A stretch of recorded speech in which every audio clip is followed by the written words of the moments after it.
Na-stress sa akin. So that's why it's been a bit rocky by far, but praise the Lord, we are pulling through. Right? Okay, let me prepare myself. Sige, you can talk again. But not so loud, not so loud. So that when I say hello, hi agad.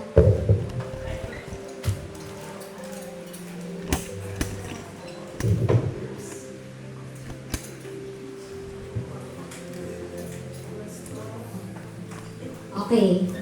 Hello! As promised. Okay, so Pastor Peter asked, sabi niya, what's the lesson behind it? Pastor, I have answer for you. You know what's the lesson? Walk after you eat. Correct? Wait, sorry guys, because my sister is a doctor. My second sister is doctor of dentistry. And my, Achikar is my functional doctor, and I have Coach Earl, my soul doctor. Hindi ako sumunod. Yes or no? Yes! Joke lang, mahal niyo talaga ako. Saan pag-birthday? Laging yes, laging no. Okay, but kidding aside, so now's the time. Why did I choose, out of all games in this world, why the marching game? I asked the Lord the same thing. Because I didn't understand why, no? But if you look around and you see the boxes, I guess He was trying to tell me, Margo, that's your life. Wow, naiyak na si girl. Mami, yung makeup artist ba? Waterproof? Yung makeup? Guys, if it, runs down, just give me a napkin. We're all family here anyways, no? So super informal lang naman to. Whew, Lord, take over. Okay. So, that's what He told me. Margo, that's your life. Growing up, life was just like that box. I'm really getting emotional. Wow. No, but that's the overflow kasi of the Lord. Okay, so, life was that perfect. Everything was set in that box. I had very good parents. You all know them. You're here because you know them. I have amazing sisters. Guys, they don't host at all. So when I asked them, I was like, girls, can you host? They were like, okay. Paused but said okay. I have an amazing family, right? So when I was younger, I really thought that, hey, this is it. Life is perfect. I had food at my table every day. I think at that age, you don't even think how food lands on your table. You don't even know that, right? I had a bed to sleep in, aircon's your room. I had good education. I had friends. I was excelling in school. Life was perfect in that box. All I had to do was stay in it and follow. Follow. Because we're from Zamboanga, so Mindanao, right? So the rule was, I'm not sure if rule is the right term, but let's call it that. The rule or the plan, rather. The plan was to finish schooling in Zamboanga until high school. That's for us three, all of us three. Finish schooling until high school, go to Manila for college.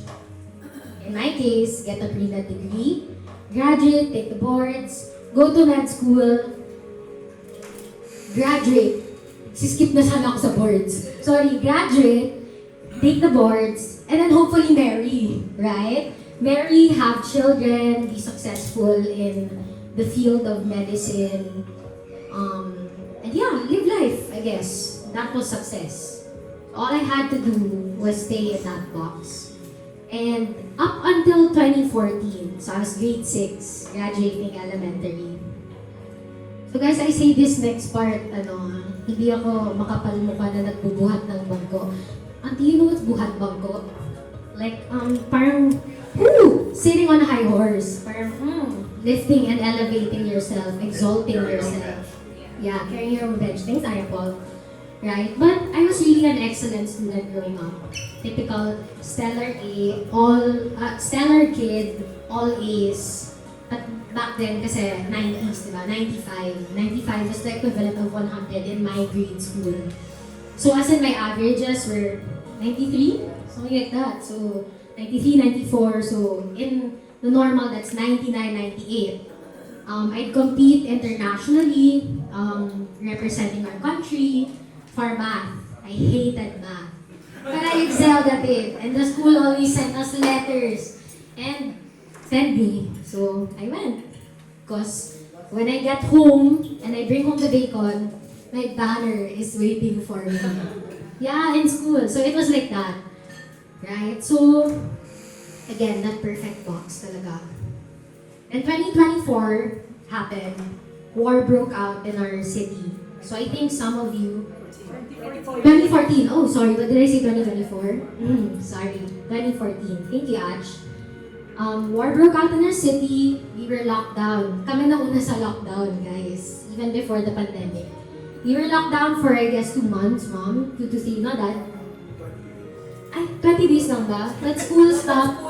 School stopped for like 2 to 3 months. So, as a child, that meant the lockdown for me.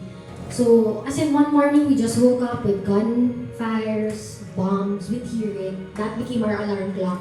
That became our new normal. Running groceries was for 5 minutes. And talagang in and out, you see people inside, you're like, everyone okay? Yeah, okay, good, bye. And you go on with life. So that was life for 3 months. And that became, I guess, the point where my parents really had to consider things for our safety, right? Again, that box, finished in Zamboanga, schooling until high school. But then I got uprooted to Manila. That was the reason why I had to transfer, because of the war. So, just like that, my life changed. I had to transfer to Manila with my eldest sister because she was graduating high school then and she was off to college while I was off to junior high. And that's why I studied in ICA. It was the same for me. I enjoyed. I discovered a new side of me. Kung in Zamboanga, everything was about school. Even after school, I'd still do more school and more review. And ICA, thank you, girls. I did. What's the answer? Drama. Letter C, drama club. Correct. I did dramatics guild. I was pulled by my best friend. She's not here tonight, but she's also one of my downlines. And that's honestly like, she and my uncle Melvin have been instrumental in my faith journey. Yes, baby Ellie, sorry, don't cry. That's our doggy. Okay, so we got uprooted, and since the plan nga was just Achi, diba? She was supposed to do dorm. But since I was coming along, we had to talk to Tita Mel and Tita Beth if we could live with them for a year because our house was still being built at that time. And so for a year, I lived with where's my 3 bros? The ones who taught me how to tolerate spice better and be more rough. Well, as if. Right? So I lived with them for a year. And safe to say, that's where I first had an encounter with Jesus. Right? So Tito Mel would invite us weekly to Bible studies and everything. And I guess there was one night that we were doing it, he played the preaching of an angkong. I was so shocked. Because I mean, coming from a Chinese background, I always envisioned older, men as like monks. Like in temples, right? They're there, right? That's what I thought as a child. But an angkong was on the screen talking about something I always knew. I guess as long as I could remember. Jesus. Saying things he said were from the Bible. A book I've always known my entire life, but just never touched and never read. And Pastor, don't ask me what's the message. I was 12 years old. I really pray that I remember, but I cannot lie. I don't remember the message, but I remember one thing. I said, the Bible has this. I was like, it could be this fun. That was an hour already. those things were in my mind, running in my mind. And I was like, that's cool. It's like, all my life I've been to church, and this is not, I just want to be clear, we're not talking about religion here at all. I respect, I was a Catholic, I was born a Catholic, right? And now that honestly I'm walking with the Lord, I see the beauty and the tradition. It's just that back then, this was my personal journey. This was how the Lord touched me, and this was my experience. So, I was always bored at church, I guess, growing up. I'd sleep in it, I don't really understand. But I always knew whenever I had to step in, it was holy. I had to be put together and solemn, right? So, my parents that time would fly in and out of Manila, Zamboanga. And I guess one weekend when they got home, I was so excited, just, experiencing what I had experienced with Angkong. Oh, by the way, I'll introduce the Angkong later, I guess. I think, Lord is capable of pulling him out of the screen. And, having him on skin, ay, flesh! That's what I meant. Wala, hindi ko kaya mag-poetry. Again, Margot Lim, not Hemingway, actress. No, I'm kidding. But yeah, my parents came. I was so excited. I told them, I was like, yo, daddy, mommy. I didn't say yo, but that was the energy. I was like, we need to convert. That was the first thing I said. I was like, we have to convert. I was like, the thing that Tito Mel does and everyone here. I was like, so cool. Learned a lot. Long story short, I got pagalitan. Like, crazy pagalitan. Scolded. Hard scolding. And I remember my mom was asking me things like, why? Are you not confident in your faith with the Lord? And I was like, no. But I didn't say it. It's just in my head. I was like, what does she mean? And everything like that. And went on and on. Long story short, it was a no. It was bawal. Hindi pwede. So, I never understood why, but I also never had the courage to ask why. I just knew that that was the route, that was the plan, in the perfect life that, was planned out for me. I just had to follow. Because even when I'm married, that's going to be our family thing. Every Sunday, church together, lunch out after, and fellowship, right? So, secretly, I searched out, who is this Agong? Pastor Peter. I followed his page. Pero yun na yun. Di ko pa alam CCF. I didn't go that far. So every now and then, I'd see him and Auntie Viola on my feed sometimes. And I remember the first Bible verse that even, I really remember was Galatians 2:20. Sorry. And Auntie, it was you who shared it in one of your videos. Right? So, but of course, that time since bawal, I had to obey. And life went on, but secretly on the side, I've been telling my sisters, I was like, when I get married, I'm gonna convert. I'm gonna be a Christian. I really told them, and then I was like, don't tell mom and dad. So it became our kind of little secret. But, who knows? No, I'm kidding. Right? So that was life. Life continued on. Okay. I need my timeline. It's not very pretty. I'm so sorry. Lord just, Lord pulled through as always. So that was 2014. Life continued on until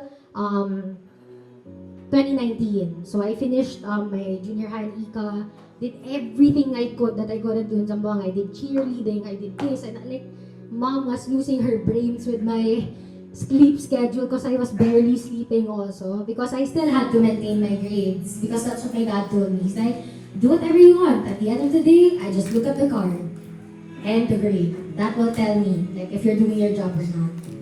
So, grade 10, after when I moved up from junior high, my mom told me that she saw USD's opening for a new strand for senior high school called the Health Allied. And it was to cater us, aspiring pre-medical degree students.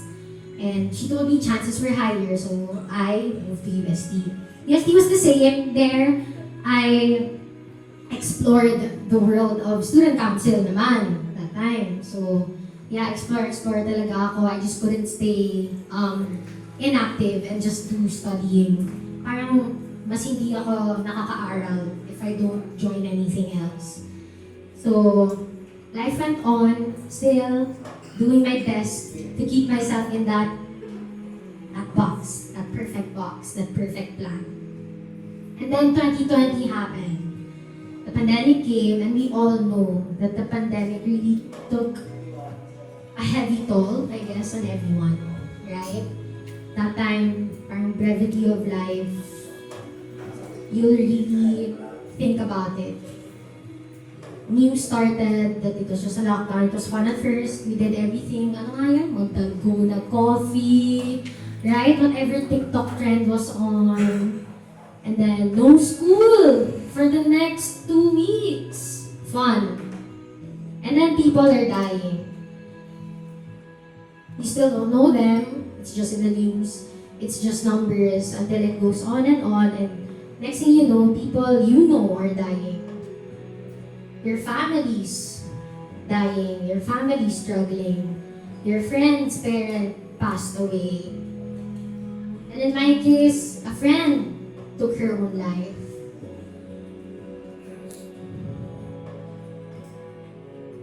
And yet here I was, in my home, still doing school. I took up medical technology, and for those who don't know medtechs, kasi we work in the lab, so we draw your bloods. You hate us. Especially when we bruise you. Sorry. But since it was online, I was poking needles in bananas. I'm not kidding. Tomatoes. But I'd be so scared.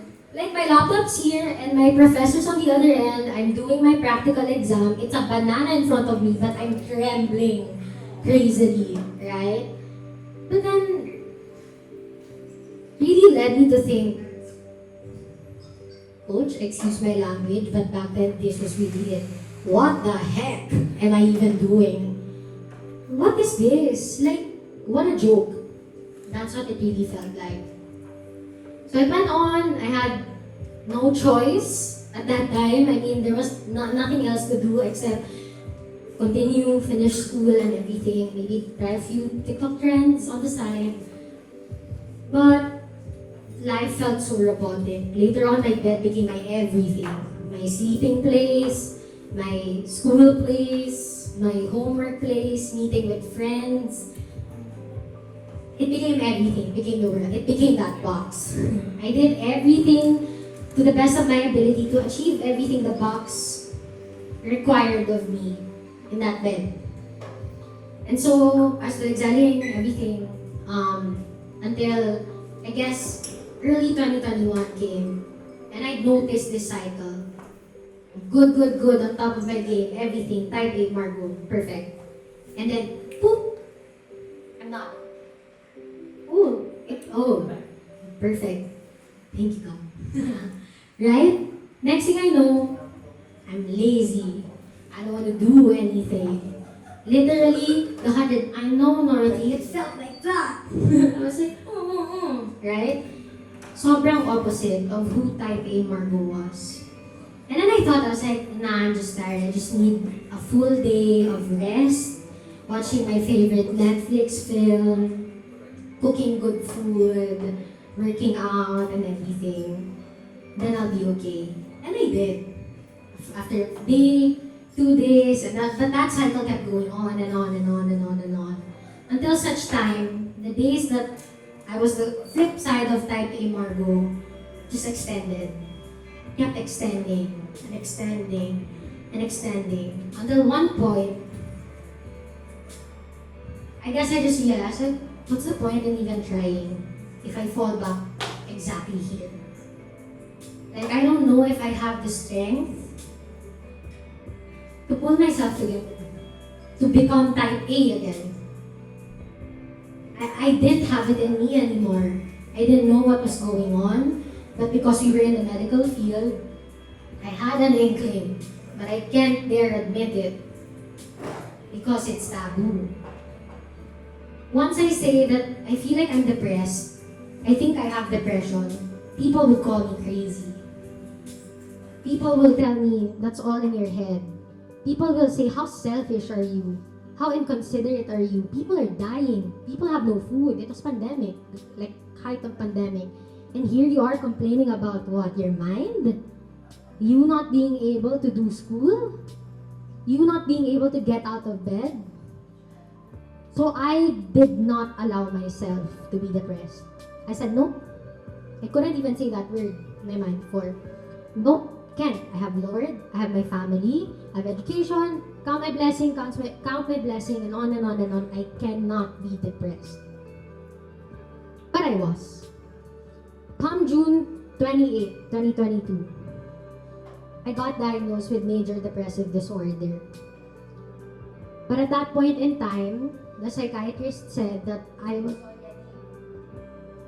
I was already, here we go, I was already at the phase of recovery. I was getting there. But she said that I was high risk for a relapse. And so I really had to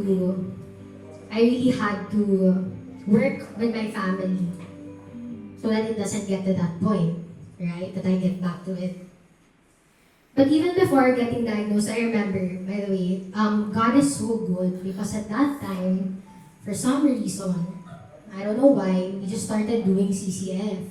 Because my parents, so that's their side, like God's always working in ways we really can't say, predict, right? My parents were invited by Tito Mel to do weekly Bible studies for my guama. But my mama couldn't be here today. She's along po, but yeah. For her, because she was already on an early onset dementia, right, at that time. So Tita Mel wanted to make sure she'd be safe. She'd be saved, right? Saving faith. She'll receive saving faith before it gets worse, her condition, and she forgets everything. So my parents extended that to us, and that time it was the Motivate series. It was that time. It was about family, which was amazing. We just had a family retreat last June. And it was also a Motivate retreat, family. Wow, praise God talaga. So it was that. But at that time, the girl was getting to know a guy. And this guy wasn't Christian. So he was very Catholic and everything. So I was in that stage of my life because I guess at that time, like anything about CCF or Pastor Peter wasn't really like in my system, right? So I was pulled like to the traditions and everything. And when my parents would make us watch the Sunday services and discuss the discussion questions after, I was like, at one point I was asking them, I was like, what are we? I really did that. I was like, Dad, what are we? What do you mean, what are we? Human, diba? Like, no, he didn't say that. But he was like, what do you mean? I was like, when people ask, what are we? I even said Protestant. I was like, are we Protestant or Catholics? And then he told me, he was like, it doesn't matter. The label doesn't matter. Wherever we can grow, we go. And so, I took that to heart. Eventually, that guy came away of my life because also of something that my dad advised me. Thank you, Daddy. You know that na. Hindi ko na ikukwento. So, doon ako na-redirect. Right? So, we started doing CCF, discussion questions, and everything. Just right in time because I got depressed 2021. So, that's when those cycles were happening, I'd still have to sit in front of the laptop during Sundays and discuss the questions with them. And I guess one night, my dad just decided, he was like, hey, let's talk. Like, forget the discussion questions. What's up with you? Because I really wasn't doing well. And I was really like, numb and like tough on the outside. Saying, what do you mean? What's wrong with me and all that? Then he eventually like said, like, are you okay? And then I broke down. And I told him, I was like, Dad, the gap is too wide. He was like, what gap? What gap are you talking about? I was like, the gap, Dad. It's like, you need to explain kasi nga hindi nila mag-gets anong gap pinagsasabi ko. I said, the gap. The gap between the person I should be, the gap between the person I know I wanna be, and the person that I am now, it's too huge. I can't. I just can't. I can't. I can't make that gap closer. I can't make it meet. And then my dad said, do you think you need to be checked professionally? Oh, I was such an ungrateful daughter and disrespectful. I was like, you think I'm crazy? So it really came from me already. So it became a whole thing talaga. I was like, why would you even say that? Right? Because I was really in denial. And then, so we paused, went on, and everything. Still the cycles were there and everything. Until my friend, the one I mentioned earlier, who took her own life, committed suicide. When that happened, I really, because she was also depressed. Ever since we were in junior high, I was still in ECA. But we kept in touch like a few times, and the next thing I heard was she already passed away. So when that happened, it really led me to think deeply. And I guess just really, at that point, beg the Lord. Because I was also suicidal in thoughts. I never did anything to harm my body or myself.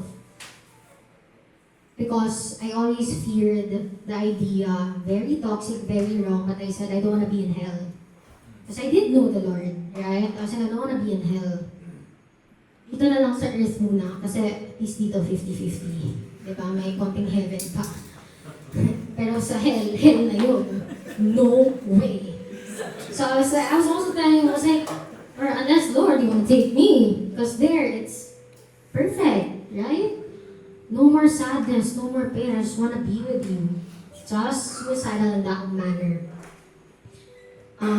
But yeah, it led me to think, my friend, and I really started asking the Lord, what do you want me to do? Do I consult like a professional? But am I not a hypocrite? Saying, I'm a child of God, I'm a Christian, I read my Bible, and then I'm depressed? Like, I don't think so that's possible. I'm a hypocrite. And I left it at that. And then I attended classes because I needed to, again, that perfect box. Needed to do it. Needed to attain it and achieve it. And then my pharmacology prof. So pharmacology, ang tinuturo, drugs, pharma eh. Diba? So at one point of the presentation, he talked about drugs for mental health. So antidepressants and everything like that. So this prof, just for context, he's a doctor already. And he was the type of prof who'd come in, pray, attendance, lecture. Any questions? No? Alright. Pray, bye. That was it. But that time, he took the time when it was already touching that part. He was like, hey guys, I know that times are tough right now. If any of you are struggling, know that our guidance counselors, like, you can reach them. In USD, they provided that. Every school naman, I think, provides that. But he didn't stop there. He said, or if you really need to ask for help professionally, do it. It was so clear. I broke down in class. And right after that pharmacology class, I called my parents and I said, let's do it. Please look for a psych for me. And when we go back to 2022, when I was officially diagnosed, an array of emotions that just filled my body. I felt relieved. I felt seen. I felt like, I'm not crazy. It's real.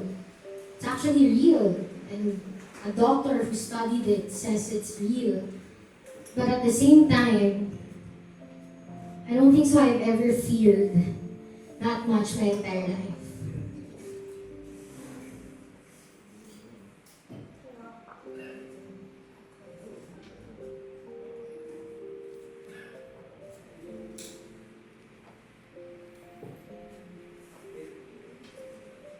right? What does that mean then? What do you mean? Like, how do I get out of it? How do I cure myself? How do I face my family? How will I justify having something like this when it's something not even tangible? When it's something I can't prove because you can't see it.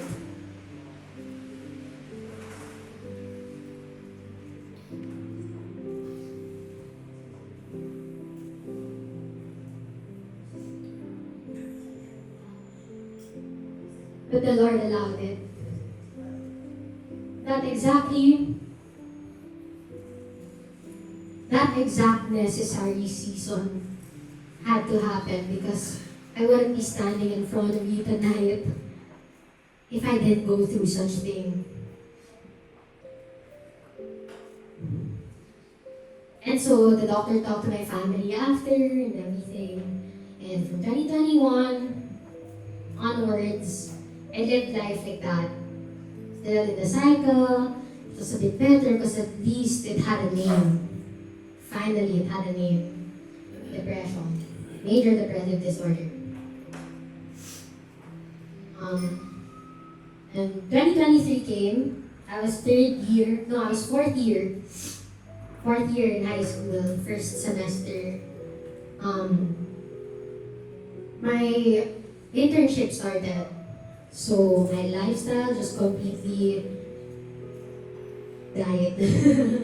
I was barely sleeping, barely eating because I'd have graveyard shifts. My body clock would adapt like to that shifting schedule and then to the AM shift, and it was just crazy. All the demands and everything.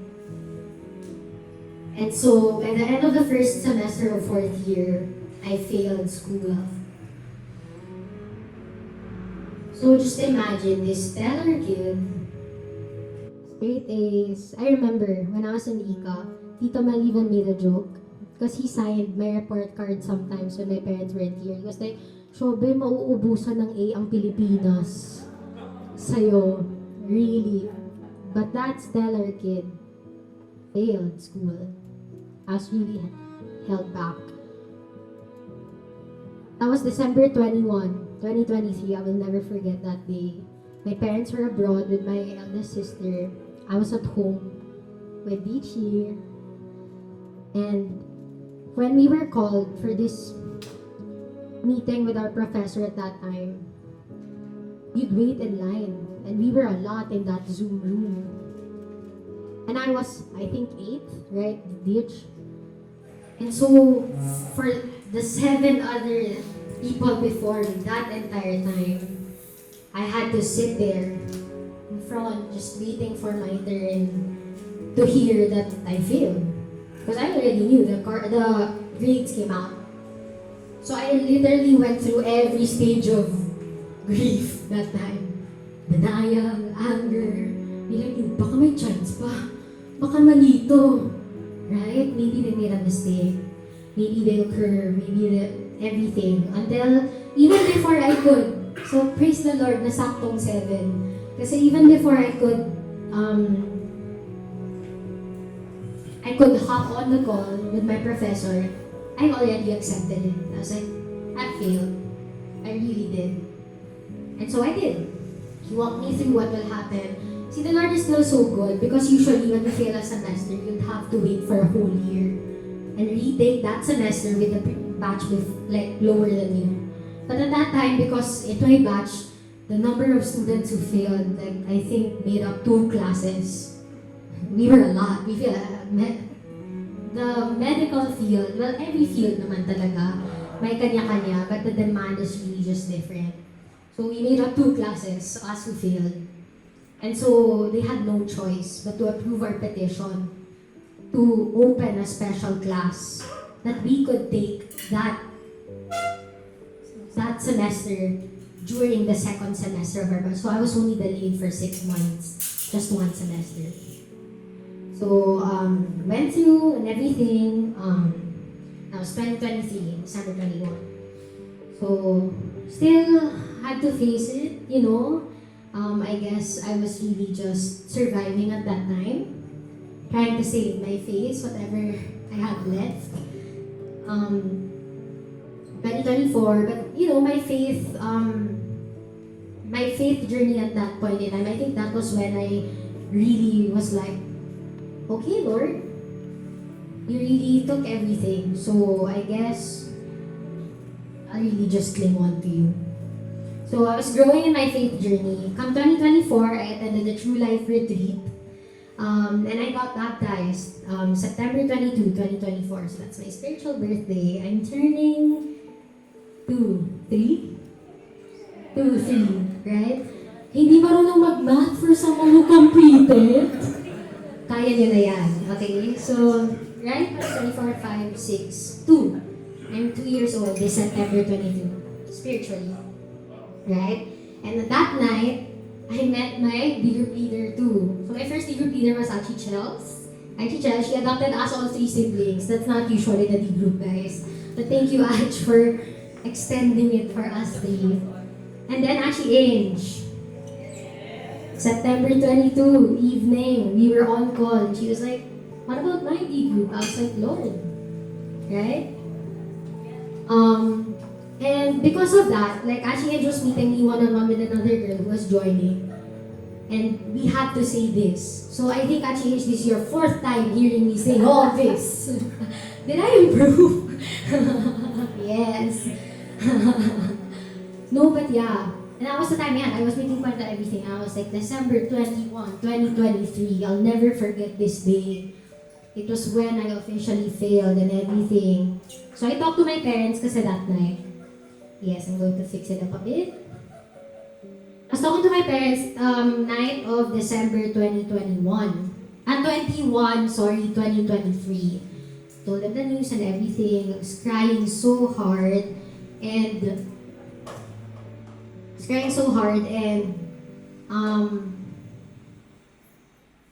I fell asleep. Next day when I woke up, praise the Lord, I didn't have duty that day, I remember. I was just seated on my table. And then, this was the devotion that I read. Is it seen? Yes. So this was the devotion because I was like, Lord, okay na, I got to tell mom and dad na. Because that time my fear was really the shame that I bring my parents. I think I was the last child they'd expect to, repeat. Talagang may 5 ako sa card. So I was like, Lord, I talked to my parents, I cried it all out, but why do I feel a bit may kulang? There's something lacking and missing because I haven't talked to you. And then this was how he spoke to me. So, if everyone can read with me, just the things Martin read, underlined or circled. Children of God to start. Making us children of God. Our identity as God's sons and daughters grounds us. In an uncertain, fear-inducing world, we are children of God, John says, even though what we will be has not yet been made known. Facing ever-present challenges, all we can truly count on is that our Father loves and provides for us and never stops. When everything is said and done, God said through the inspired words of John, we can be certain we will be like Him. In the midst of our anxieties, wounds, and failures, our good Father speaks a blessing of inexhaustible love. God insists we belong, for He's made us His children. This was December 22, 2023. And while I was sharing with Achi Ange and that girl, that's when I revisited this. I was like, cool, December 22. So when I was sleeping that night, I was reading this again and again. And then I heard the Lord, not like a literal voice, but I heard Him. He said, count. I was like, count? It's like, count forward. What do you mean, count forward? Count. Fine. December. Jan, Feb, March, April, May. Count with me na lang. June, July, August, September. birthday is September 22, 2024. It was 9 months. 9 full months. I was like, Lord, what is this? It's like I'm a new baby. Because like when you're pregnant, you carry a child for 9 months. And the very word, my identity, he said that I'm his child and I'll always belong. He said it the day after I thought I failed. In the standards of the world, I did. But the Lord claimed me and said, there's never failure with me because you are mine. I choose you and I love you. And so, 2025 came. So, right, now we're in September 22, 2024. As a baby Christian, professed my faith publicly. And usually there's this thing, kung baby Christian ka, sasabihin nila, on fire season. I was so excited. I was like, yeah, I'm ready for this. On fire season. When I'm doing everything, all the spiritual discipline and all that. But the Lord again had different plans. Quarter 1 of just last year, 2025, I had the worst relapse of my life. Yes, Nonny. She's so cute. 2025, quarter 1, I had the worst relapse of my life. This was my baptism day. That was September 22. There. Then here. So you can see the date. Jan 18, 2025. I messaged Achi Chelsea. And I was asking her, Ash, I wanted to talk about counseling because I was really struggling at that time. I was still trying to prepare for the boards for MedTech, but eventually I didn't follow through because it did more harm than good at that time. So, yeah, and I asked for counseling, Jan 18, and then during IBC of last year, so it's a church event in CCF, Achi got to talk with Achi Kina. So she also couldn't be here with us today, but I just really want to honor her too. Because during the True Life Retreat, which was in September, we got to talk and share our lives together. And she was the one who first mentioned counseling to me. Because she went through counseling herself and was encouraging me to try and see it for myself, try it out. So Jan 18, sakto, I messaged Achi Chels. And then IDC, I wasn't there. Achi spoke with Achi Kina because she remembered me telling her that story about counseling. And so, Jan 26, this is after IDC, if you can see, there is some Earl Powell written there. So, Achi Kina,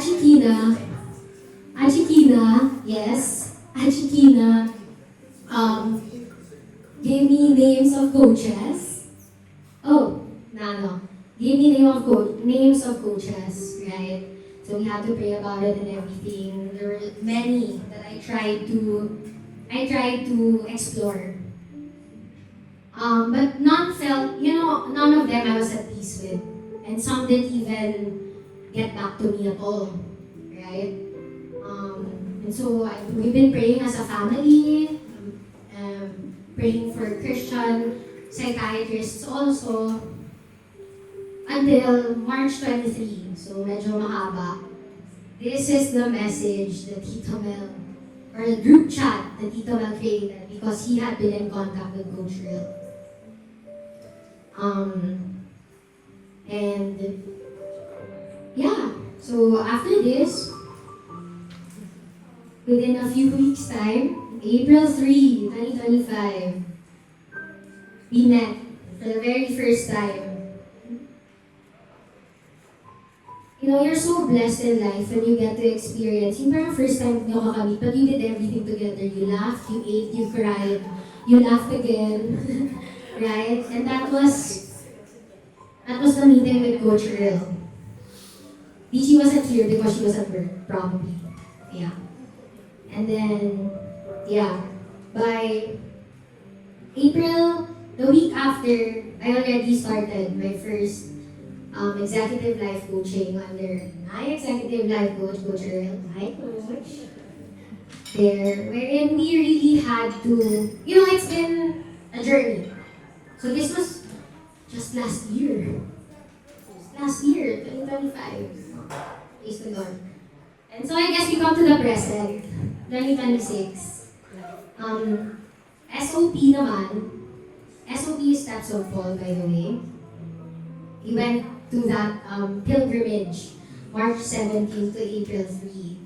So, the work that we've done with Coach, like really every life So, every life area talagang been working hard with the Lord, through the Lord, by the Lord, for the Lord, all for Him.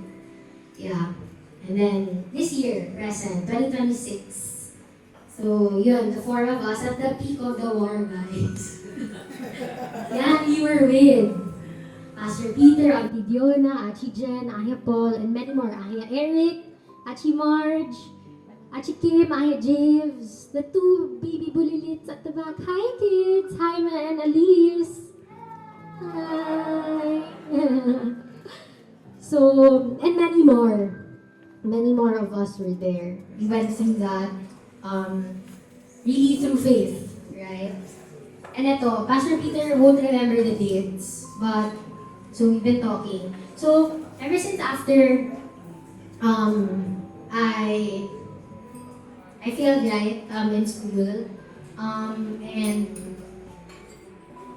the moment I finished my exams, like that was it for UST, I also surrendered medicine to the Lord. Somewhere around 2023, and it was also through, again, another CCF preaching, but of Ahia Peter Jr. So Peter Jr. not the senior. Peter Jr., their other son. I remember clearly, so vividly, we were seated from front row at Sinatita when he was like, what's your idol?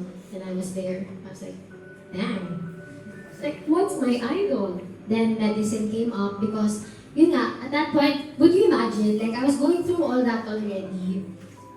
Even at the brink of failing, again, my first year, my first semester of fourth year college, I was still busy applying for med school and math and all. I hated it. I hated the thought of it, but I don't even know why I was even doing it. And I hated myself for doing it, even if I didn't want it.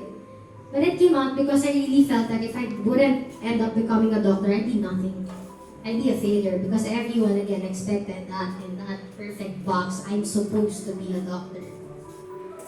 So, we keep jumping back and forth. Are you all still with me? Yeah. Thank you for the extended grace. So, Steps of Paul this year, we were just having like casual and very fun dinner. But yeah, sina Pastor Peter beside us, talk about life and everything. And then, it came out of nowhere. The door I feared the most. Because last year, I was already considering to move to Canada. I was supposed to move to Canada and take up naturopathic medicine there for 4 years.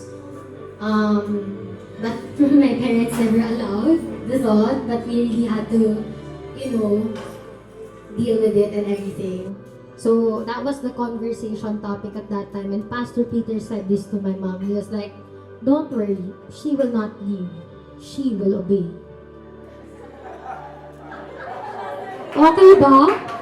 Wait, I'm better. Wait, the next is better. Then he told me, he's like, I was like, Pastor, ganyan.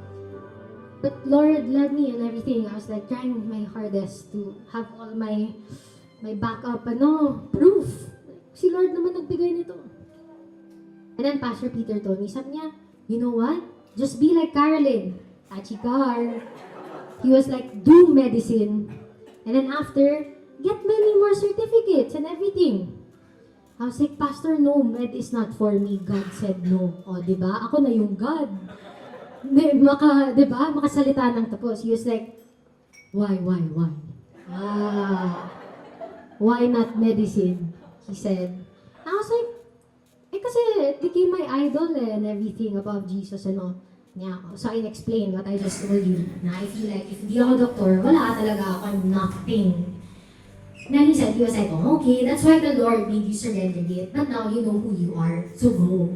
And I was like, No. And that ended there. Different kwento. And 5 days after, Pastor, you're in my journal, that's why I know. 5 days after, I have Paul and Nancy Jan were our bus leaders. And they were very intentional. Actually, I never even got to honor you that time. Like, you're so intentional as our leaders. So I say that because everyone in the bus, they really made each and everyone, like, Blue Bus, they can attest. They really made each and every one of us have like our time to share this, our story. Don't worry, that time talagang sinorted ko. Birthday ko ngayon, totoo ko na to. Baka ulit nito, 50 na ako eh. Kasi when I invite you every year, you won't come anymore. Haka-haka magsalita. Okay, yeah. Ay, nako. That's how good God is kasi. Honestly in a day pa lang, kwento of a day. It takes so long to kwento it. Ano pa to? 25 years, right? But praise the Lord. Anyway, so yeah, Paul and Ashley Jen really made everyone share their stories because they really wanted to, form relationships with each and everyone. And when one of our blue bus mates was sharing, she was a fresh grad doctor, just passed the boards, and everything from Davao. Pastor Peter was like, he's a doctor? And then I think my DG was like, yeah. He told my sister to tap my shoulder. So tap. And when I turned, it was Pastor Peter, and he said this, "You're next." I was like, and then later on, like a few seconds later, someone's tapping my shoulders again. It was the DG. And when I turned, Pastor, you remember what he said? He said, "And this I really know was the Lord speaking through him." Because at that point, I haven't even told you this kwento, Pastor, about my schooling and all. He said, "I believe in you. Don't be afraid. Believe in yourself." And he repeated, "I believe in you." And I really felt the Lord that day through you, Pastor. Uncle. And our mighty Papa.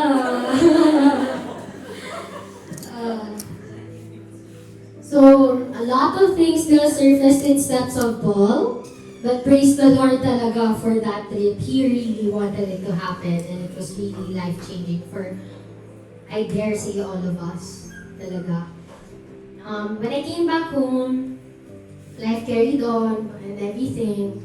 And on May 9, that was the first time I got confirmation for the next stage of my life. It was in Genesis 45. So I wouldn't read the entire chapter to you anymore. But basically, hello? There. But you can read it on your own. Genesis 45. Right? It was so personal and it was so direct. And it was just so clear that the Lord was asking me to do medicine. And then, come June 1, I was asleep. And I guess the Lord was really speaking to me in my dreams. This event,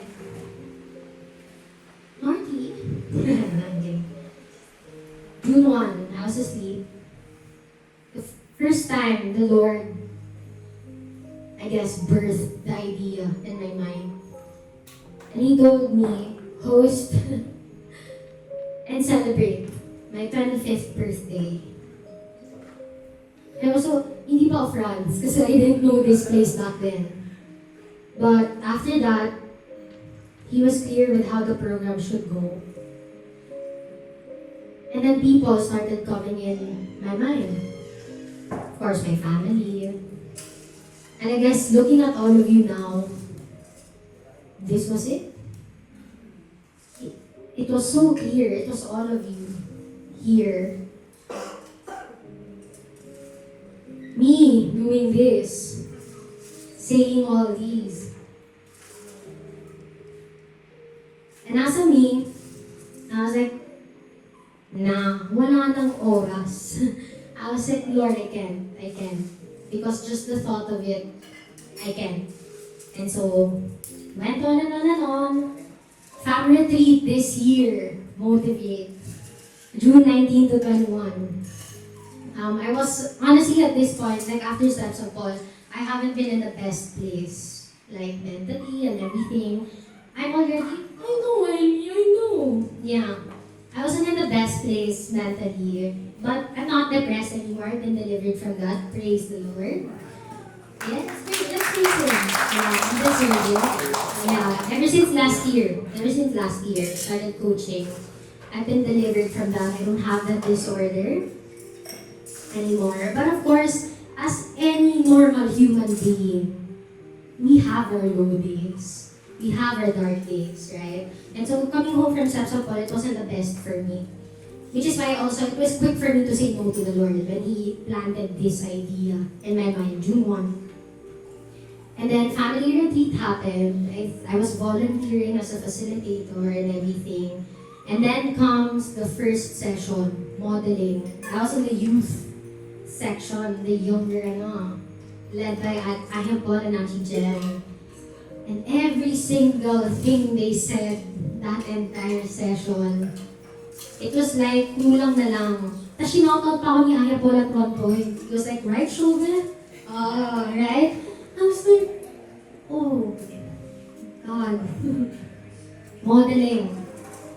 Kasi as children, we think, young kids, stable for, yeah, di ba? Tayo, we think as children, we're like, modeling, that's the job of the parents. And everything, that's the job of the elders. Di ba?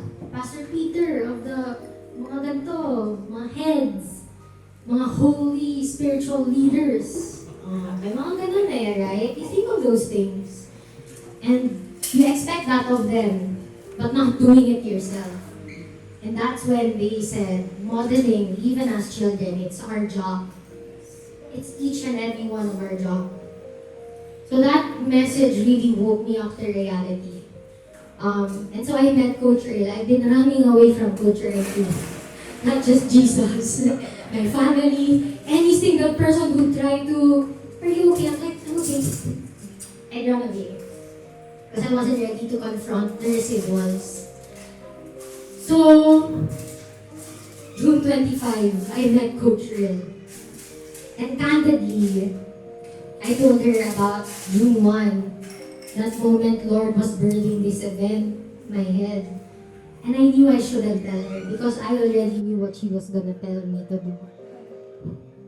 But I can't lie. I really can't lie. So I had to tell her and she said, you have to do it. Coach, there's no time. What there's no time? It's only June 25. And so, I guess this leads me to the other intention of this evening.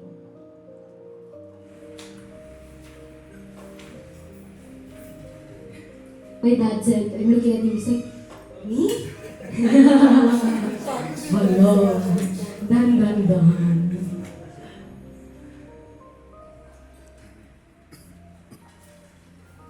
So, yeah, I guess I said a lot of things. So I guess I'm gonna center us back to where I am today. So right now, like here in my life, right? I'm really not at a place that I can stand before you and say, I made it in the way na my results and expectations ng world. I'm not standing in front of you with a medical degree. I'm not standing in front of you with a, I don't know, marriage license. Like 25. Marrying age na yun back then, right? Or anything like that. You know, what and where the world tells a person at my age, my gender, should and status, etc. should be at. I'm not there, right? Rather, I'm in the in-between, as my coach says. Coach. Convalescence. There. Right? So I stand in front of you saying I've made it in the sense that I've healed from my past. Not completely, because there are still residuals, right? And will always be broken one way or another. Preparing, armoring up for the next season of my life, what comes next. right? So I stand in an I've made it kind of way that's rooted in this truth and this alone. That the same God who carried me through before, right? Who carried me this far in life is the same God that I trust. And the same God that I depend on into the next season of my life, which is med school. Please pray for me. And further, now until the day that He really calls me home. So tonight, I celebrate the truth that God's always been more than good enough to me. I mean, the fact that I could even gather all of you here tonight. My village. That's what I sent out. When I sent out the invitation, I called you guys my village. Right? To give thanks. To really give thanks. And the other part is to have this profound privilege to be given the opportunity to choose to end before I begin. Now all of you are like, she's stressed that. What's the meaning of that? So what do I mean by end? So please allow me, and no, hold on tayo. All of us do this. Hold on. Yeah. Allow me lang to circle back to 2023 to 2024. Okay, which, well, here in my journal, I entitled it The Consequences. Okay, so, huge part of it talaga was me failing school. Of course, I don't disregard that journey that I went through, the whole depression era and everything, diba? Even more what I had to withstand at that point in time. But here's the reality. The world and people just won't stop revolving around our circumstances, right? That's exactly what happened to me, which is why I failed. But yeah, during that other, I'd consider one of my lowest valleys in life. I really just want to take this opportunity to really honor my family.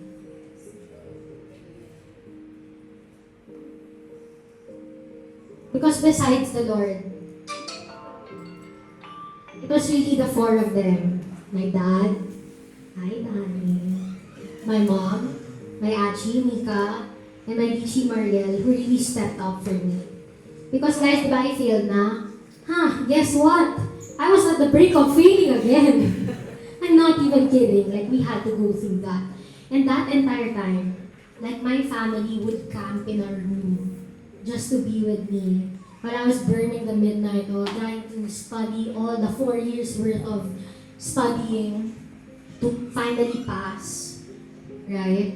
As in, guys, to the level I've been called by my authority in school because she really heavily judged me at that time. I don't blame her because the results talaga were showing that I was an irresponsible student. But she really told me, she was like, you're about to fail again. Like, my parents had to fly back to Manila that evening to meet with her within that week. I remember even calling Achi Inch. Actually, I don't even know if you remember this. Before meeting her again for the second time with my parents, like, I asked her, pray over me, please, and everything. There was just such a contrast, like, of me sitting before that authority, with her telling me, you're gonna fail, you're about to fail again, and everything. Like, the room was dark, cold. There were other faculty members inside. I was like really ashamed. I'm bawled. I was crying in front of her. And we had to tell her the truth, like my journey of depression and everything. That contrast when we went as a united force, the whole family went with me, except Dichi because she was at work, but she was really about to file a leave, but she had a surgery case that day and she couldn't do that. When the room, it's so vivid. You were walking in the room, we were all in white pa. Talagang the angels came. Praise the Lord! It was so bright in that room, I'm not even kidding. And you remember the office of the Cordel? So bright and everything. And the doctor welcomed us with a smiling face. And so we got to share our lives with her and everything. She gave me a chance. She made me take a 100 item exam of literally all subjects combined. Kind of crazy, but the Lord really pulled through that exam. I mean, I graduated, guys. But that's the thing. I graduated only on paper. Because if you caught it earlier, the many things that I've said, I told you, the last day I stepped foot in UST was December 10, 2024. Because that was the last day of my exam. That was the last UST saw of me. Right?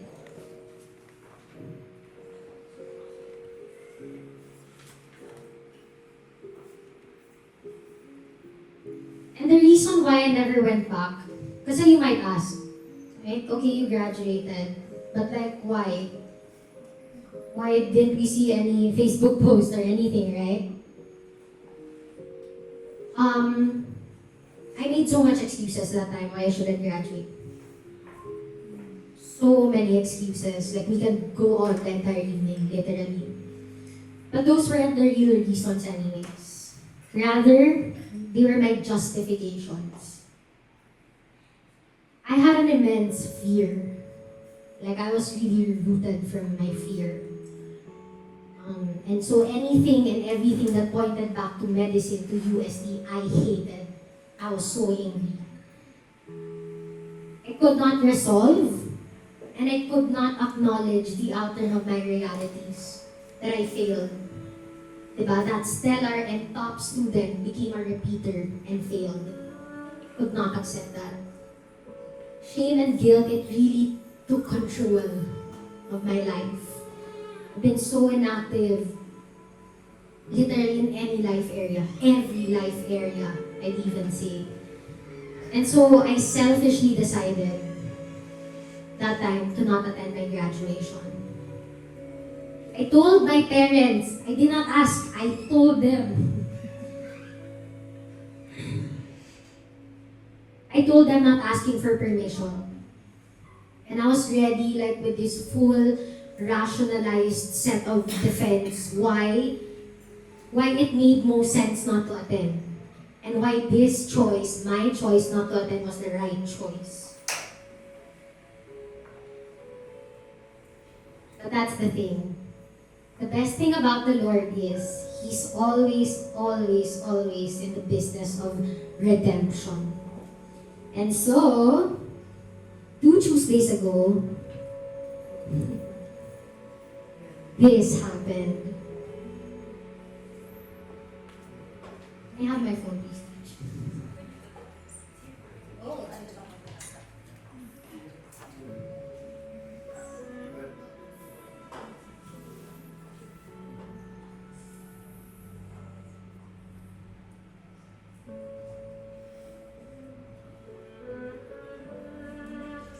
Mommy, why? Not yet. I'm sorry, I love you. Here's the other mic. Because at this point, I'd like to call forward 2 God-ordained and incredibly influential people in my life and in my family's life over the past year. I've already introduced one of them, the other half of them earlier. They're faithful servants of God and His mission. They are truth teachers, thought leaders, and culture builders. They're also loving parents to 3 amazing children. And makukulit, especially the youngest one, Sophia, Emma, and Colin. The founders of Lead Out Coaching and Consultancy Incorporated. And I'm sure over the years, they have become spiritual parents to many, many people. And I'm confident that our family is so blessed to be one of them. So, please join me in warmly welcoming our mentors, spiritual family, and beloved friends. My Aunt Jay and my Coach Earl, Judah and Rebala. Alright. Wow, that was Beautiful, and thank you for just taking us on that journey, Margot. It is said long ago that the glory of God is a person fully alive in Him.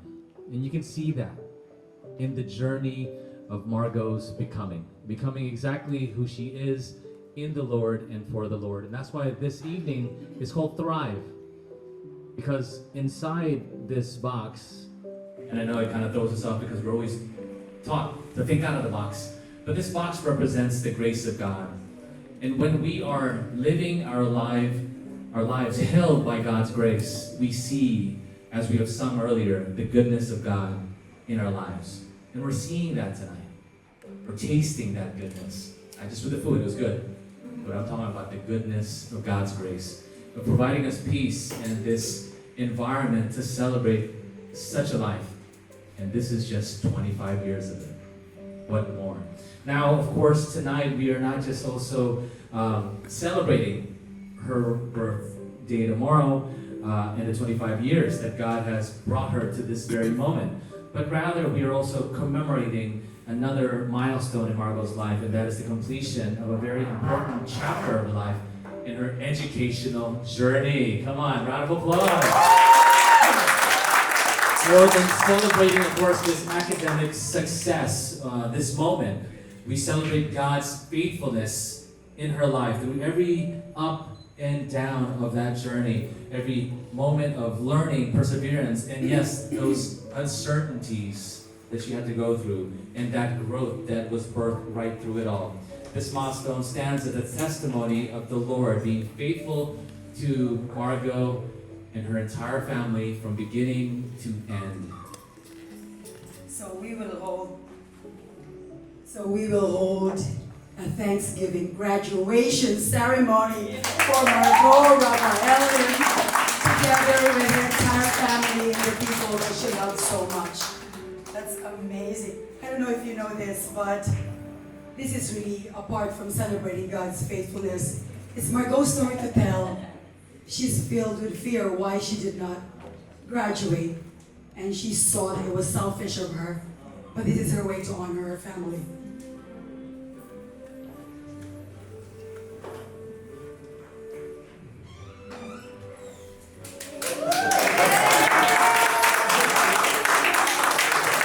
So right now, as she prepares, we are going to also invite, of course, Margot's beloved parents, Francis and Mylene. Please come forward. Yes, this is not just her moment, but it is your moment in raising up a beautiful woman of God for 25 wonderful years. Yes, Francis and Mylene. Wow. Yes, thank you. I know you didn't expect this, but... So we would like to invite everybody, family and friends. Can we all rise as we welcome our graduate?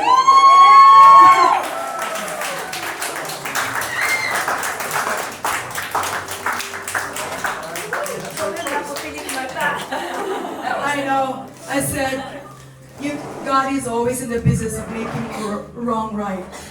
And she wants to make this moment right for her family, and to the Lord, and to the parents who have been so patient and gracious with her through her ups and valleys. So this is for you. Yes, it is, of course, with great gratitude to God that we recognize the academic achievement of Margot Francesca L. Lim, who has successfully completed the requirements of degree for the Bachelor of Science in Medical Technology at the University of Santo Tomas. This diploma represents years of diligence, perseverance, sacrifice, countless prayers, and above all, God's sustaining grace. That's right, it also reflects the unwavering love and support of her parents, family, mentors, friends, and everyone who has journeyed alongside with her. Everybody in this room, please give yourself a round of applause for just being a part of that journey. Francis, on behalf of the faculty, I'm not part of the USD. I am a graduate of USD, so on behalf, significantly, please don't quote me. You may now present the diploma to your daughter as a graduate of Bachelor of Arts, Medical Technology. Yes, you saw that. Yes, you know that. But so here we go. As a symbolic act of marking this completion of this academic journey, a journey of grace, may we invite Francis and Mylene to move Margot's tassel from right to left. Make it define And definitive. Definitive and also frame-worthy. So kailangan nasa frame. Yeah. It is a symbolic act of making completion of this academic journey. May we invite you to please move the tassel from left to right. That's right. Whoa! A new beginning. And this is Julie.